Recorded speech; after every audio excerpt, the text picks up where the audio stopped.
नमस्कार. थंबनेलवरून तुम्हाला कळलंच असेल, आज मी बनवून दाखवणार आहे फॅब्रिक नेकलेस बीड्सपासून बनवलेली फॅब्रिक ज्वेलरी. हे आहेत गोल्डन बीड्स आणि ही मायक्रो पॉलिश बीड्स आहेत. खराब होत नाहीत ते लवकर. ह्याच्यामध्ये व्हरायटीज मिळतील तुम्हाला, क्वालिटीसुद्धा असते ह्यापेक्षासुद्धा भारी आहे आणि खूप महाग असते. त्यानंतर इथे आहेत फॅब्रिक पॅन्डल्स घेतलेला आहे आणि ह्या पॅन्डल्समध्ये मी MDF शीटचा वापर केलेला आहे आणि वरून स्टिच केलेला आहे, तुम्ही पाहू शकता. आणि वरती गोल्डन पॅन्डल बसवून घेतलेलं आहे मी. खूप सुंदर असं पॅन्डल दिसतं. अशा प्रकारची ज्वेलरी खूप जास्त साड्यांवरती घातली जाते, वेअर केली जाते. त्यानंतर इथे आहे झुमके. त्यानंतर इथे घेतलेत मी लॉक बीड्स. नेकलेससाठी हा लॉक बीड्सचा जास्त प्रमाणात वापर केला जातो. एकदम स्मॉल्समध्ये असतात, एकदम बारीक आहेत. मी इथे घेतले आहेत हँगिंग हुक. हँगिंग हुकचा उपयोग झुमके बनवण्यासाठी त्याचा वापर केला जातो आणि हे पण गोल्डन मायक्रो पॉलिशमध्येच आहेत. आणि हे आहे आय पिनचा सुद्धा झुमका बनवण्यासाठी उपयोग केला जातो. ह्यामध्ये बीड्स घालून झुमका बनवू शकता तुम्ही.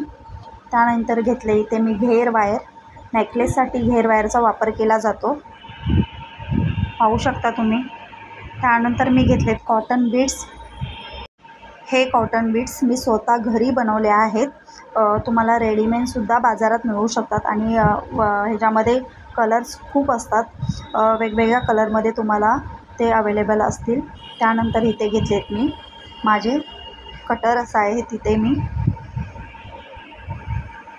डेलीप्रमाणे त्याचा वापर केला जातो. प्रत्येक नेकलेससाठी, इयरिंगसाठी वेगवेगळ्या कटरचा वापर केला जातो. टूल्स आहेत ते. त्यानंतरही मी आता घेते घेर वायर.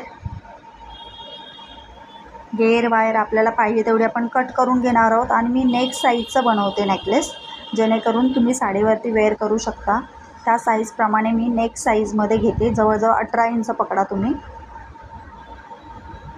ती मी कट करून घेते वायर.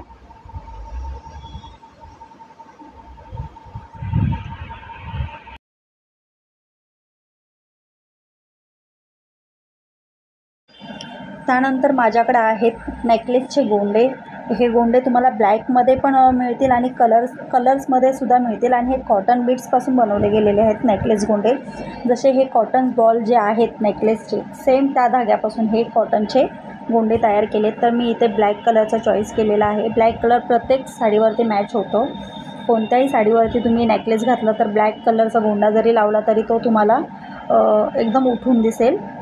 सुंदर असं गोंडा आहे आणि एकदम थिकमध्ये त्याचं ते बीड्स बनवलेलं आहे, जेणेकरून ते गोंडा सुटू नये किंवा लूज होऊ नये. आणि तुम्ही पाहू शकता ह्याला 2 होल आहेत. ह्या होलामधूनच आपल्याला नेकलेस बीड्स घालून तो आपण तयार करून घेणार आहोत. आता मी शक्यतो पहिलं पॅन्डल घालून घेते. पॅन्डल्स घातल्यानंतर तुम्ही पाहू शकता ह्याचं जे टोक आहे, वायर फोल्ड झाली की शक्यतो पटापट बीड्स जात नाहीत. मग त्यासाठी काय करायचं, आपण कट करून घ्यायचं. जर कुठे फोल्ड झाले असेल तर तिथे कट करून घ्यायचं. तसंच माझ्याबरोबर पण हेच झालं होतं. तिथे वायर फोल्ड झाली होती आणि पटापट बीड्स जात नव्हते. मग मी तिथे कट्स करून घेतले. तुम्ही पाहू शकता मी कशा प्रकारे बीड्स वायरमध्ये हे करत आहे, घालत आहे. पहिलं कॉटन बीड्स घातले, त्यानंतर मायक्रो पॉलिश बीड्स असे 3-3, 4-4 घालून मग आपण शेवटला लॉक बीड्स घालून घेणार आहोत. तुम्ही पाहू शकता ते फोल्ड झालेली आहे वायर. आणि माझ्या माईकचा आवाज बंद झाल्यामुळे मी बाहेरून आवाज देत आहे. बॅटरी लो झाली होती माझ्या माईकची. पाहू शकता कशा प्रकारे मी कॉटन बीड्स घालत आहे.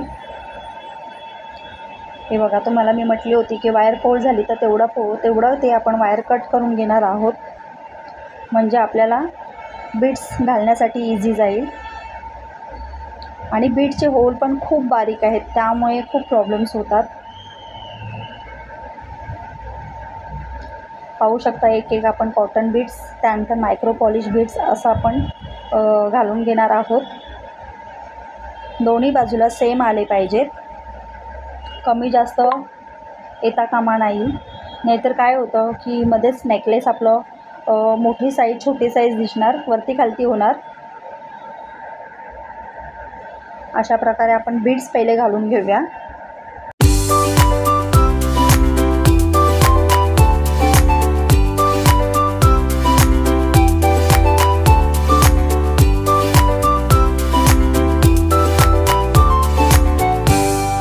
असेल की आपण ह्या साईडला सुद्धा 4 कॉटन बीड्स आणि 4 मायक्रो पॉलिश बीड्स आपण घेर वायरमध्ये घालून घेतलेले आहेत.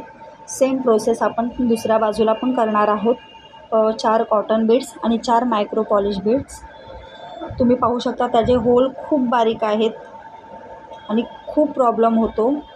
बीड्स जेव्हा घेर वायरमध्ये आपण जेव्हा घालतो तेव्हा खूप प्रॉब्लेम्स होतो, डोळ्यांना त्रास होतो. अशा प्रकारे आपण हे कॉटन बीड्स घालून घेणार आहोत. हा नेकलेस माझी एक क्लायंट आहे, तिने मला फोटो पाठवून मी त्या फोटोप्रमाणे तिला हा नेकलेस बनवून देत आहे, अगदी साडीवरती मॅचिंग म्हणून. आणि फॅब्रिकसुद्धा त्यांचाच आहे. आणि तुम्ही पाहू शकता अशा प्रकारे आपलं नेकलेस पूर्ण होत आलं आहे, जवळपास झालेलंच आहे. आता मी मायक्रो पॉलिश बीड्स घालून घेत आहे.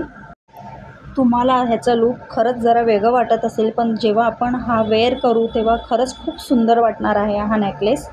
आता मी घेणार आहे लॉक बीड्स. पाहू शकता केवढे छोटे बारीक नाजूक आणि ते सुद्धा एकदम छोटी साईजमध्ये आहे आणि 0 साईज म्हणायला काय हरकत नाही आहे याची. आता घेऊया नेकलेस गोंडा. हा गोंडा कॉटनमध्ये आहे आणि हा फॅब्रिक कॉटनपासून तयार केला जातो. म्हणजे तुम्ही पाहू शकता हे जसे बीड्स आहेत त्यानुसारच तो गोंडा तयार केला गेला आहे. मी घेतला आहे लॉक बीड्स. लॉक बीड्स पहिलं घालून घेते. आता तुम्ही पाहिलं असेल सिंगल वायरमध्ये मी लॉक बीड्स घालून त्यानंतर मी गोंडाचं जे होल आहे त्या बीड्समधून बाहेर काढून आता लॉक बीड्सच्या वायर फोल्ड करून लॉक बीडच्या होलातून मी ते आता बाहेर काढून घेणार आहे. आणि एकदम टाईट खेचून घ्यायची आहे आपल्याला वायर, जेणेकरून दुसऱ्या साईडला लूज नाही झालं पाहिजे. आणि शेवटचा जो बीड्स आहे मायक्रो गोल्डन पॉलिश तो एकदम फिट्ट बसेल असं. आणि तुम्ही पाहिलं असेल मी ते प्रेस केलेलं आहे, जेणेकरून बीड्सच्या आत तो लॉक बीड्स अडकला नाही पाहिजे. आणि उरलेली वायर आपण कट करून घेणार आहोत. आता एक साईड आपली पूर्ण झालेली आहे. आता आपण सेम पद्धतीने दुसऱ्या साईडला पण सेम तशीच प्रोसेस करणार आहोत. पहिलं लॉक बीड्स घालून घेणार आहोत आणि त्यानंतर गोंड्याच्या होलामधून ती वायर बाहेर काढून लॉक बीडच्या होलामध्ये पुन्हा आपण घालून घेणार आहोत. होलातून बाहेर काढल्यानंतर ती वायर आपण खेचून घेणार आहोत एकदम टाईटमध्ये. अशा प्रकारे आपण वायर खेचून घेतल्यानंतर आपलं कॉटन बीड्स फॅब्रिक नेकलेस तयार आहे. तुम्ही पाहू शकता खूप सुंदर असं नेकलेस आहे. वेअर केल्यानंतर खरंच खूप सुंदर वाटेल. आणि खरोखर मला खूप आवडतं अशी ज्वेलरी बनवायला, हँडमेड ज्वेलरी. तर आजचा व्हिडिओ स्किप न करता पूर्ण पहा आणि चॅनलवरती जर तुम्ही नवीन असाल तर चॅनलला सबस्क्राईब करा. व्हिडिओ आवडल्यास शेअर करा, लाईक करा आणि तुम्ही अशी ज्वेलरी बनवायला घरच्या घरी शिका. मला खूप बरं वाटेल आणि छान छान कमेंट्स करा. धन्यवाद.